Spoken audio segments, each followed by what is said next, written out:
Hi everyone, I'm Echoes and I'm a VTuber, and I'll be going over Grendizer U's second episode. Apologize for the delay as I just had a busy weekend last weekend, so I will be taking the time to catch up this week since I have a bit more time. So yeah. Anyway, let's get started. And in the beginning we have essentially, it's 6 a.m. in the Middle East, and you can see all this destruction from a mix of the aliens and the main character's mech. You see that he's holding his friend's head in his hand right here. And overall, it's a pretty chilling scene because of all the destruction. And then you can see the survivors on the bottom. But then you see that the main character's mech, he loses control when he uses his powers. You can see like this weird eye thing going on. I don't know if that's because the mech is in general being controlling itself or whether it just represents the main character's abilities. It's hard to say. And then he uses this thunder attack to defeat the alien right here. And then pretty much he shoots it down. But you can see that he is like in shock right here from like, oh my god, what am I doing right now? And then his friend is like, you gotta chin up, man. And you see he's like freaking out, and then he gets this flashback of his father being killed. And then you see this sequence here where his eyes, like like around the mech's eyes is like these red shapes that represent tear stains, I'm sure. And then you see this this weird symbol in the eye again, representing that sort of control or power. And then you see he kind of goes berserk, destroying everything. And then he's kind of like trying to get a hold of himself while the other guy gets shaken around. The other guy gets thrown, and then look, he's able to escape because he has that vehicle attached. And then the guy just kind of shoots off. He's like, oh my god. Essentially, I guess this is a form of like running away, coping, I suppose. Is like, and this guy's like, I'm gonna come back for you, Mazinger Z. So yeah. Then this guy hitches a ride in the back of this guy's mech right here, or vehicle, and then they're good. I'm not gonna let you leave without me, and I'm coming. Then we get the opening, which we'll skip for now because we went over that the first episode. And then we get the introduction of the villains, which have their strange vehicles here. Looks kind of like a diamond ring, I realized. Pretty gaudy design, I gotta say.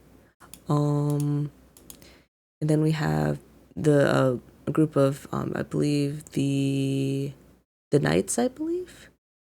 Or in general the alien force that's attacking them. So you see that these guys are working together. You have this lady here who's like, one sec, I'm gonna go back before she speaks.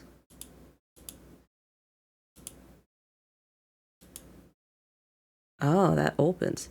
Take a unit right away and search for Grendizer's hideout.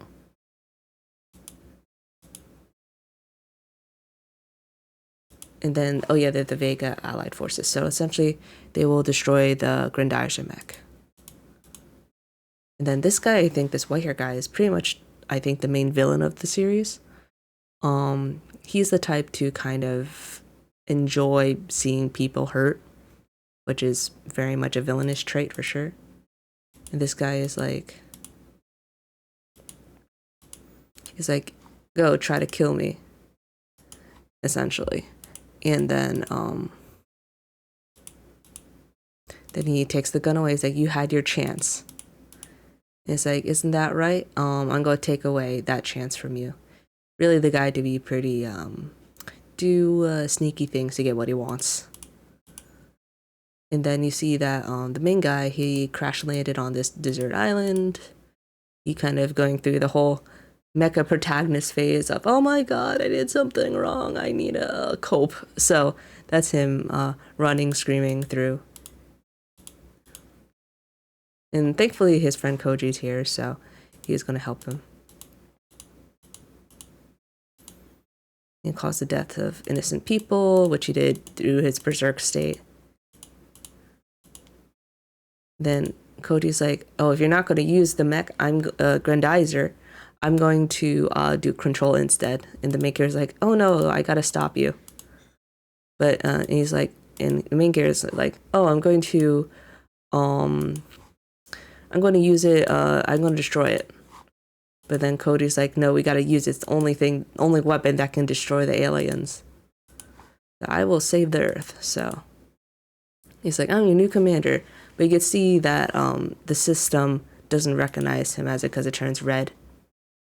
I guess it's like an anti-theft sort of thing. So yeah. And then he gets hit, and the main character tries to save him, but he's definitely bleeding out because it's a little laser. It could pierce through flesh pretty easily, I'm sure. And then we go back to the aliens, and then I always thought that this lady, we don't know who she is, but she looks a lot like the princess. Maybe it's like a body double or something, or maybe a different character. But you see that this guy is like, stay still, I'm going to invade the Earth. I'm going to do all my shady evil things. And there's nothing if I kill him. Invade the Earth. And then he's gonna let's not decide where he'll invade. In reality, he's just hitting her the entire time because he went into her knee here. Bad throw. But she's oddly obedient, so it's kind of sad. It's a pretty sadistic guy. Just very much enjoys hurting people.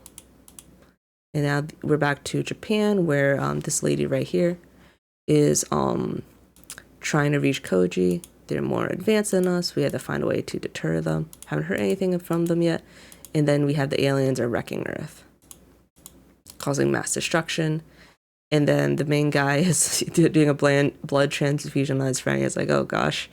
And then it's nice that it's an interesting detail they mention here is that, is it possible for a person from the plant feed to have the blood type, same blood type as from a person from Earth, which is a nice touch. Also interested if this necklace represents anything. Kind of just looks like a star, but I don't really know. But whatever this blood transfusion device is still really helpful. It is a coincidence. How are you feeling? He's okay. From this past, we had a weapon that was passed down through generations on the planet, and then the guy's in an energy bar, and then the Vega forces infiltrated his home's royal palace, killed the guards, killed his parents, which I think is revealed. I think maybe going too quickly. He's killing the invaders. Then you see this white guy again. It's like, oh ho. And his name is Kasado. It's like, what have you done? Dun dun dun. As you see, my friend. So essentially he's I guess the type who enjoys wrecking people's lives too. Got away this time. And then you can see that he's using the mech. And then sees essentially the record happened in the mech. But essentially his parents were killed, and it was the Kasado guy here who did it. It's just like, oh my god, you did it. And he goes essentially to berserk state. Because he's trying to go after Kasado, but it looks like he's just destroying his own kingdom. Then the princesses from before, they're definitely princesses of another kingdom. Probably maybe where the Vega Allied Forces are from. But yeah, it's like, what the heck are you doing? And the white guy's like just manipulating. It's like, oh, he just lost it. I mean, he definitely did lose it, but it's not his fault. Essentially, he was essentially a victim. And the princess was trying to intervene. He's like, stop. Like, why are you destroying the castle? But you can see he's in a berserk state and then destroys the princess's ship. Rubina, yeah. Then you can see he's just destroying everything. And then he goes back to it. And then he's like, yep, that's my story. I destroyed my kingdom after someone killed my parents and all the royal guards. And then I went berserk because I was so angry. Killed innocent civilians and destroyed his planet right here. And he says the true criminals are the Vega people, which is true, or mostly the Kasado guy. Can't blame yourself. Never forgive myself. They always wanted Grendizer. Shogunai, you'll never be safe. And then we get this, and he mentions that he's one of the Stark Knights, which is like super rare. And then we have the mech give out this like little like glowy thing, like with his eyes activated. Don't know what it is, but it's kind of cheesy. And then you see it reveal this entrance on this island, which awesome coincidence, I guess. So they both go in. And then the guy mentions that is like about the special properties of the ring, which is helpful here. Like, why does it shine like that? Ring has many uses and can be converted into a bomb. So that's will be helpful later. If I use this as a bomb, let's see. Use this as a bomb. Machines would, let's see. Went too fast. Neither flying saucers nor giant machines would be able to survive. So it's like, I guess it's like a fail safe, I guess. And then you see a silhouette of a woman right here, which we reveal later. And then like, oh, what is this thing? You have two angels, and they have a plaque, and then you have a Grendizer representation, some slates, stone tablets, not written in the flea language. What could this is? Language of legends. And that lady is there. I believe she was in the opening as well. And she's like, are you a good person or a villain? He's like, oh, he's a good person. Then only one fate brings two legends together on this island. And then they revealed that she'll reveal the secret to good people. But he doesn't believe he's a good people because of all the people he killed in the process. They're on the island of wolves here, which they're just going to be resting. And then they learn about Koji finally reconvenes with the black-haired girl from before, Sayaka. And then what does not happen? Vega Allied Forces resurface, and then they're attacking the Earth. It's like, oh my god. And then he's going to. Then this guy's like, oh my god, that Kasado guy is gonna wreck my planet again. So, Grendizer's planet is capable. I don't know if I can control it, but he's going to do something about it. And then this guy is like, I'm going to be with you the whole way. And we got to fight together. And then he also gives him the ring that's mentioned because it could be used as a failsafe. The ring is a bomb that can be detected from a distance. And this guy's like, okay, if I go berserk, activate the ring, it'll kill me. It's like, I promise. And then the two are going to be going together to fight off the alien invaders. And then she meant, the lady who we just met. So if he's a good person, I'll marry him. If not, if he's a bad person, I'll kill him. Definitely interesting way of doing things for sure. Good person, marry him. He's a villain. I'll kill him. So they really enjoy having the marriage through like maybe like predestined or an arrangement that's done ahead of time. Then we have this guy causing trouble again. It's like I'm gonna get this guy out by killing Earthlings, and it's like, where is the Duke? And she's like, he's on the way. But he come after I do everything. And then you see that I'm surprised you didn't notice that yet.